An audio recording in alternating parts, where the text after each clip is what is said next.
Assalamualaikum warahmatullahi wabarakatuh. Let me introduce myself. My name is Nanda Bella. My ID number is 202101600019. Okay, in this video I would like to explain the problem of translation. Okay, the first is title. A literal translation of book title often fails to capture the interest of reader. So editors and translator must be creative in make suitable title and make the title without altering the original context and avoiding misleading implication because can significantly impact sales.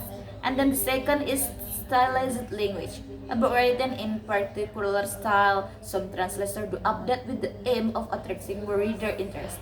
But this may remove the characteristic of vocabulary and phrases. Then the translator can use the way by switching from direct dialogue to indirect dialogue. And then the third is regional dialect, or it can be called idiom. The use of dialect in each region or country must be different. When translation from the source language to the target language, the translator is better to provide a cultural reference and also make note on the glossary as well as not to give explanation. And the fourth is strong language. It can be called harsh word. In other regions or countries, harsh words become a daily language, but there are some areas or countries that don't like to speak rude.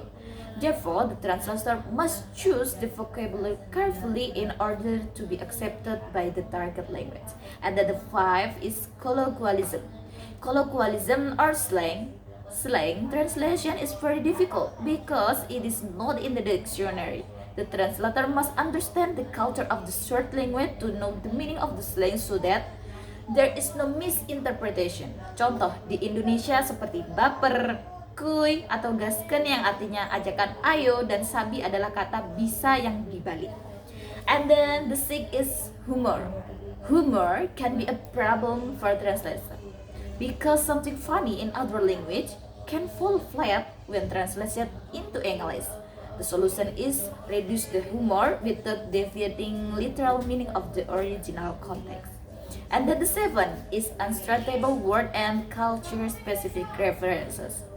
Some words, however, simple, don't translate. Prefer to leave this in the text and to provide the reader with a glossary which can serve the purpose of explaining more obscure geographical and cultural references without interrupting the flow of the text with lengthy description explanation. And then the eighth is quotation from other sources. It will be best for translator to find English equivalent for quotation. However, finding synonym, idioms, and equivalent meaning is unresolved problem. If some quotation cannot be translated effectively, it is advisable to remove them.